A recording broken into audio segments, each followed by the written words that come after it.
দাদা একটা চা দেবেন, আর কচুরি কত করে? 3টে 10 টাকা। আমাকে 10 টাকার দেবেন। বসুন, ভাজা হচ্ছে।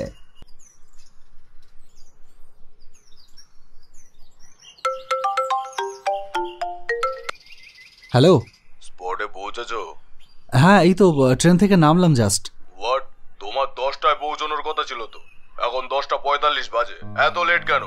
স্যার আসলে 9টা 25-এ ট্রেনটা ধরতে পারিনি, তাই। এসব অজুহাত দিয়ে আর কতদিন কাটাবে? হ্যাঁ, গত 2 মাসের সেলস রিপোর্টটা মনে আছে তো? মাসের শেষে স্যালারি নিতে আসতে তো 10 মিনিটও লেট হয় না। লেট হয় শুধু ফিল্ডে পৌঁছানোর বেলায়। শোনো, একটা কথা পরিষ্কার জানিয়ে দিচ্ছি, এই মাসে যদি সেলস টার্গেট ফুলফিল করতে না পারো তাহলে কিন্তু অন্য কাজ দেখতে হবে, আর না হলে মান্থলি স্যালারি বন্ধ করে দেওয়া হবে। শুধু 2% কমিশন খেয়ে বেঁচে থাকতে হবে, কথাটা যেন মাথায় থাকে। জানিন দাদা শুধু চাটাই দিন, কচুরি আর দিতে হবে না। সে কি, কচুরি খাবেন না?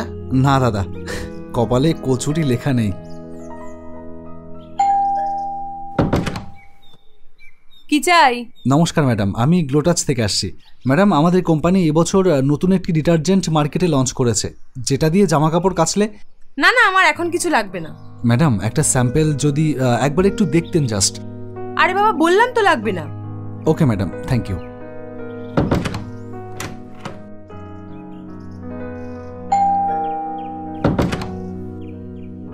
স্যার নমস্কার, আমি গ্লোটাচ থেকে আসছি।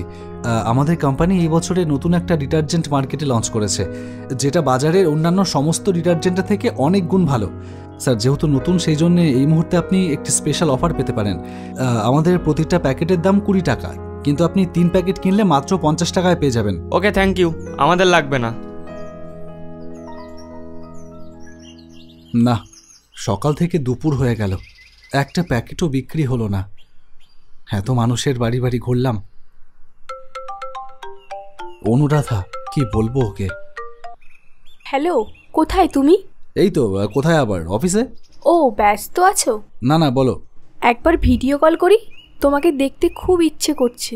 এখন না অনু, আসলে এখন আমার ফোনটা একটু চার্জ নেই, যখন তখন সুইচ অফ হয়ে যাবে। আমি চার্জে বসিয়ে একটু পরে কল করি। আচ্ছা ঠিক আছে। এই মেয়েটার সাথে আর কত যে অভিনয় করব। না, অনেক হয়েছে। সেই লকডাউনে আমার চাকরিটা চলে যাওয়ার পর থেকে এতদিন পর্যন্ত মিথ্যে অভিনয় করে করে আমিও ক্লান্ত হয়ে গেছি। অনুরাধাকে আমি আজ সমস্ত সত্যিটা জানিয়েই দেব। ও যদি আমাকে সত্যি সত্যি ভালোবাসে তাহলেও আমার পাশে ঠিকই থাকবে।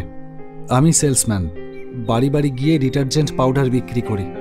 এমন একটা মানুষকে যদি প্রেমিক হিসেবে গণ্য করা না যায়, তবে আমার দরকার নেই কারুর প্রেমিক হওয়ার। হ্যালো, হ্যাঁ স্যার। কি ব্যাপার, খবর কি? কাজ কেমন চলছে? চলছে স্যার। চলছে মানেটা কি ভাই? সেলস কত হলো? এখনো হয়নি স্যার, আমি আমার সাধ্য মতন চেষ্টা করে যাচ্ছি। হোয়াট রাবিশ, একটা বেলা চলে গেল এখনো সেলস হয়নি? What is this? গায়ে হাওয়া লাগিয়ে ঘুরে বেড়ালেই হবে না মামা। সারাদিনে তাহলে করলেটা কি? কোম্পানি ট্রাভেল কস্ট দিচ্ছে, লাঞ্চের টাকা দিচ্ছে, দিব্যি খাচ্ছ দাচ্ছ আর গায়ে হাওয়া লাগিয়ে ঘুরে বেড়াচ্ছ। হ্যাঁ, আমি দেখছি এখনো তো একটা বেলা পড়ে আছে।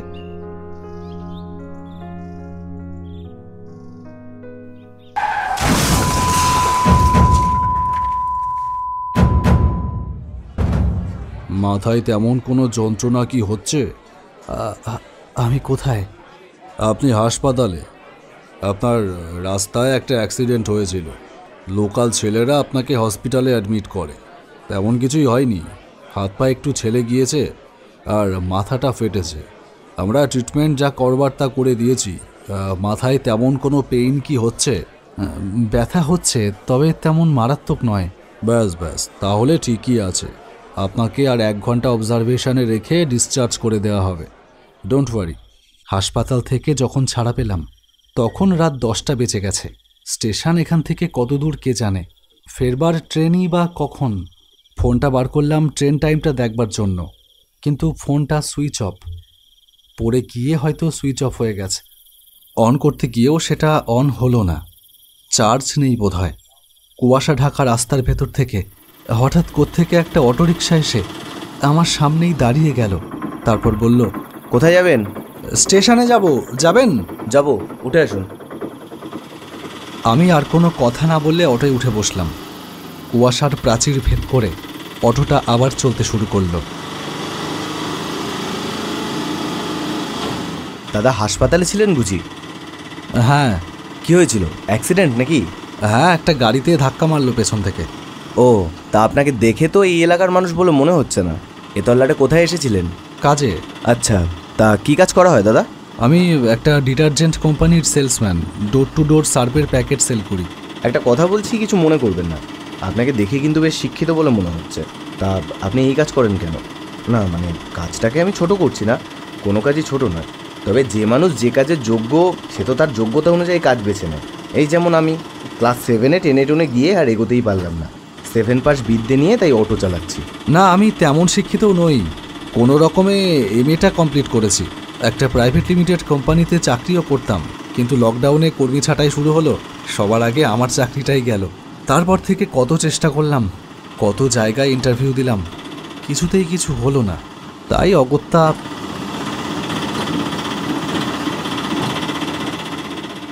স্টেশন এসে গেছে। কত ভাড়া দাদা? দিতে হবে না। সে কি, ভাড়া নেবেন না? তা হয় নাকি? আরে ঠিক আছে, আমি তো বাড়ি ফিরছিলাম, সারাদিন অনেক ভাড়াই তো নিলাম, একটা ভাড়া না হয় নাই নিলাম। আপনি কোন দিকে যাবেন? অনন্তপুর।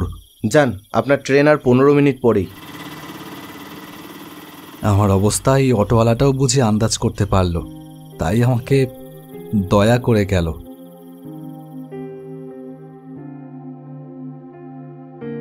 প্ল্যাটফর্মে এসে দেখলাম জনমানবহীন শূন্যতা নিয়ে নিঃশব্দে দাঁড়িয়ে আছে স্টেশনটা। কোনো যাত্রী নেই, কোনো শব্দ নেই, রিটার্ন টিকিট কাটাই আছে। ট্রেন কখন আছে কে জানে। এই তীব্র ঠান্ডায় চুপচাপ দাঁড়িয়ে থাকলে হাত পা জমে যাবে, তাই হাঁটতে হাঁটতে প্ল্যাটফর্মের বাইরে বেরিয়ে এলাম।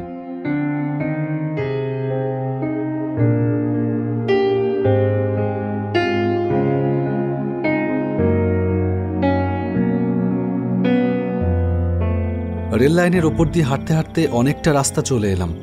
সারাদিনে কারুর সাথেই আজ তেমন একটা কথা বলা হয়নি। বাড়িতে বাবাও অসুস্থ, একবার খবর নেওয়ার দরকার ছিল। অনুরাধাও অনেকবার ফোন করেছে হয়তো, কিন্তু ফোনটা তো সুইচ অফ। অন্ধকারে কালো হয়ে আছে দুধারের ফাঁকা মাঠ, তার বুক চিরে সমান্তরালে চলেছে ট্রেন লাইনটা, একদম আমার জীবনের মতো। সুখের সাথে আমার জীবনের সরল রেখাও সমান্তরালভাবে চলেছে, কারুর সাথে কারুর যেন মিল হয় না। দূর থেকে একটা তীব্র আলোর রেখা দেখা গেল, সেই সাথে ট্রেনের হুইসেল। ট্রেন আসছে, একটাই তো লাইন। সরে যাব? না, সরব না, কিছুতেই সরব না। যা হয় হবে। এই জীবনে আর কি বা হওয়ার আছে? এমন একটা বেকার ফালতু জীবন রেখেই বা কি লাভ? সুখের দেখা কি আর কোনোদিনও মিলবে? না, এই দুনিয়ায় যার টাকা নেই তার জীবনের কোনো মূল্য নেই। তাই এই মূল্যহীন জীবন না থাকাই ভালো। আসুক, আজ মৃত্যুই নেমে আসুক জীবন জুড়ে। আমি মৃত্যুর চেয়ে বড়, এই শেষ কথা বলে যাব আমি চলে।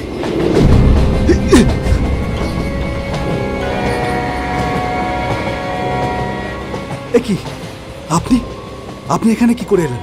আর আপনি আমাকে বাঁচালেনই বা কেন? আপনার প্রথম প্রশ্নের উত্তর, আমি এখানেই থাকি। আর আপনার দ্বিতীয় প্রশ্নের উত্তর, আপনাকে বাঁচালাম কারণ আপনি একটা ভুল করতে যাচ্ছিলেন। না, আমি কোনো ভুল করতে যাচ্ছিলাম না। আপনি জানেন না, তাই এমন কথা বলছেন। আচ্ছা বলুন দেখি, আপনার প্রবলেমটা কি?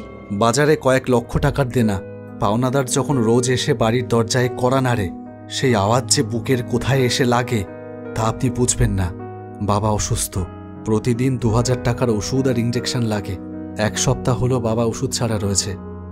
সারাদিন পর যখন খালি হাতে শূন্য পকেটে বাড়ি ফিরি, জানেন বাবা আমার মুখের দিকে ফ্যালফ্যাল করে তাকিয়ে থাকে। সেই মুহূর্তের কি যন্ত্রণা আপনি তা বুঝবেন না। আমার চেয়ে অসহায় এই দুনিয়ায় মনে হয় আর কেউ নেই। মুশকিলটা তো সেখানেই দাদা। আপনি ভাবেন আপনার থেকে অসহায় কেউ নেই। সেদিন আমিও ভেবেছিলাম যে আমার মতো অসহায়, আমার মতো হতভাগা হয়তো আর কেউ নেই। জীবনের উপর চরম ঘেন্না চলে এলো। রেল লাইনের ধারেই বাড়ি। বাড়ি থেকে ট্রেনের আওয়াজ শুনেই দৌড়ে চলে এলাম লাইনের উপর, ঠিক এই একই জায়গায় যে জায়গাটায় আপনি মরবার জন্য দাঁড়িয়েছিলেন। দুটো ঘটনার সবটাই এক দাদা, শুধু একটা ছোট্ট পার্থক্য আছে। আজ আপনাকে আমি বাঁচালাম, কিন্তু সেদিন আমাকে বাঁচানোর কেউ ছিল না।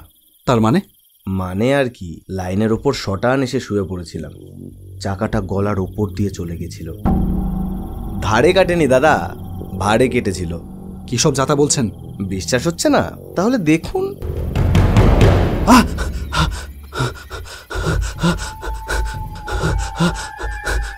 রক্ত বেরোয়নি।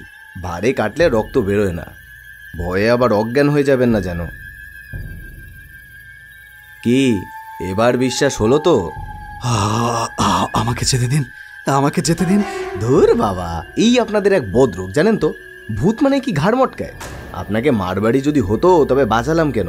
শুনুন, মৃত্যু কখনোই কোনো সমস্যার সমাধান হতে পারে না। একটা রাস্তা বন্ধ হলে আর একটা রাস্তা ঠিক খুলে যায়, শুধু সেই পর্যন্ত ধৈর্য ধরতে হয়। তাহলে আপনি কেন আত্মহত্যা করলেন? আপনার সাথে আমার অনেক জায়গাতেই মিল। লকডাউনে আপনার চাকরিটা গেল, রাস্তায় মানুষ বেরোনো বন্ধ, তাই আমারও রোজগার বন্ধ হয়ে গেল। ঘরে খাবার নেই, জমানো টাকা যা ছিল সব শেষ। ঘরে আমাদের একটা 6 মাসের সন্তান, সে না খেয়ে রয়েছে। সংসার তখন যেন কয়লার আঁচের মতো মনে হচ্ছিল। পুরুষ মানুষের পয়সা রোজগার বন্ধ হয়ে গেলে গোটা সংসার তার উপর ক্ষিপ্ত হয়ে ওঠে। আপন মানুষ তখন পর হয়ে যায়। একদিন ঝগড়া চরম পর্যায়ে উঠল। দেখো, মুখ সামলে কথা বলে দিচ্ছি, ভুলে যেও না আমি তোমার স্বামী। স্বামী? 2 পয়সা রোজগার করে আনার মুরত নেই যে স্বামীর, সে স্বামী না আসামি। কোন কুক্ষণে যে মাথায় ভূত চাপলো, সুখের জীবন ছেড়ে তোমার হাত ধরে বাড়ি থেকে পালালাম। সব জেনে শুনেই তো পালিয়েছিলে আমার সাথে। অটোওয়ালার প্রতি যখন এতই ঘেন্না, তাহলে কেন বিয়ে করেছিলে আমাকে? ভুল করেছিলাম। সেই ভুলের মাসুল এই যে দিচ্ছি। একবেলা আতপেটা খেয়ে 2 বেলা না খেয়ে দিন কাটাতে হচ্ছে। আমি কি করব বলো? লকডাউন, দোকান বাজার সব বন্ধ, রাস্তায় মানুষ বেরোচ্ছে না। পরিস্থিতি বোঝো? না, বুঝি না। শোনো, পরিস্থিতি বোঝার জন্য আমি আসিনি। আমি কাল সকালেই চলে যাব, আর কোনো দিনও আসবো না। আর সহ্য হলো না, দৌড়ে এসে শুয়ে পড়লাম লাইনের উপর। ব্যাস, সব শেষ। কিন্তু মরার 2 দিন পর যখন প্রেতাত্মা হয়ে বাতাসে ভেসে বেড়াচ্ছি, তখন একদিন দেখলাম একটা বড় ফুড ডেলিভারি কোম্পানি লোকাল এরিয়াতে খাবার ডেলিভারির জন্য কিছু অটোওয়ালাকে মাস মাইনে কাজে রাখতে চায়। তারা আমার বাড়িতেও লোক পাঠায়। তাহলে বুঝুন, যদি আর 2টো দিন বেঁচে থাকতাম তাহলে আর বোধহয় মরতে হতো না। আপনি বাড়ি যান আর মাথা থেকে আত্মহত্যার চিন্তাটা ঝেড়ে ফেলুন। একটা কথা মনে রাখবেন, রাত যতই কালো হোক না কেন, তাকে ধ্বংস করতে সূর্য উঠবেই। যান, এই ট্রেনটা তো মিস করলেন, পরের ট্রেনটা কিন্তু 45 মিনিট পর।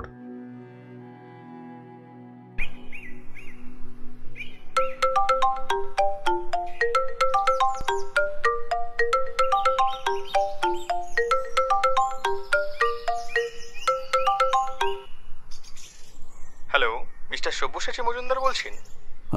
বলছি, কে বলছেন? গুড মর্নিং, আমি F1 গ্রুপ থেকে বলছি। আপনি আমাদের কোম্পানিতে ইন্টারভিউ দিয়েছিলেন 2 মাস আগে।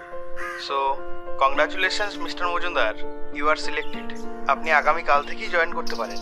ওকে sir, thank you very much. বিছানা থেকে নেমে জানলার ধারে এসে দাঁড়ালাম।